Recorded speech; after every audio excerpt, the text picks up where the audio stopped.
महत्त्वाची अपडेट समोर येते। गौरीचा पती अनंत गर्जेला 14 दिवसांची कोठडी सुनावण्यात आलेली आहे। या प्रकरणी काल कोर्टामध्ये एक महत्त्वाची सुनावणी पार पडली। कोर्टाने अनंत गर्जेला 14 दिवसांची न्यायालयीन कोठडी सुनावली। पोलिसांनी अनंत गर्जेच्या जुन्या प्रेयसीचा जबाब देखील काल नोंदवलेला आहे।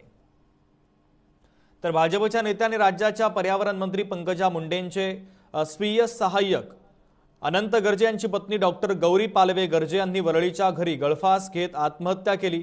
पती अनंत गर्जेचे अन्य महिलेसोबत संबंध असल्याचं उघड झाल्याने अनंतसह त्यांचे कुटुंबीय गौरीला त्रास देत असल्याचा आरोप गौरीच्या कुटुंबियांनी केला आणि त्यामुळेच तिने आत्महत्या केल्याचा आरोपही त्यांनी केला।